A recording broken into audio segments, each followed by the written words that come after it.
Magandang gabi, Philippine Air Force, para sa ating weather update ngayong Wednesday, 8 October 2025 at sa mga susunod pa mga araw.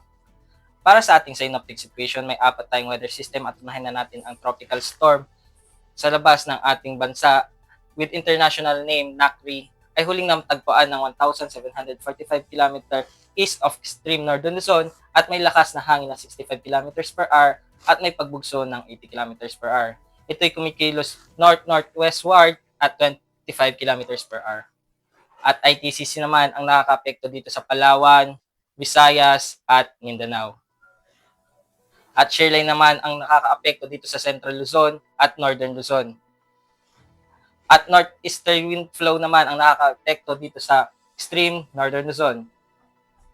At para sa ating general area forecast para bukas, ang Kalayaan Island, Puerto Princesa at Legazpi ay makakaranas ng maulap na kalangitan na may kalat-kalat na pag-ulan, pagkulog o pagkidlat.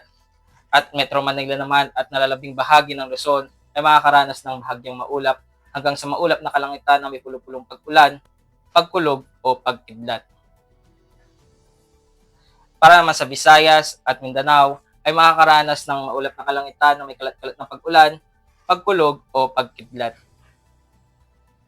Para sa 3 araw na pagtataya dito sa Metro Manila, Cavite, Angeles, at Lipa, sa susunod na 3 araw ay makakaranas ng bahagyang maulap hanggang sa maulap na kalangitan na may pulupulong pag-ulan, pagkulog o pagkidlat. At para naman sa Puerto Princesa at Kalayaan Island sa 3 araw ay makakaranas ng maulap na kalangitan na may kalat-kalat na pag-ulan, pagkulog o pagkidlat.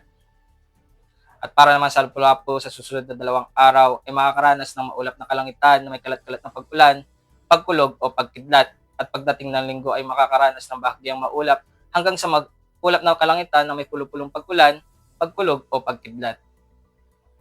At para sa Davao at Zamboanga sa susunod na 3 araw ay makakaranas ng bahagyang maulap hanggang sa maulap na kalangitan na may pulupulong pag-ulan, pagkulog o pagkidlat. Ang haring araw ay lulubog ng 17:40 at sisikat ito ng 05:47.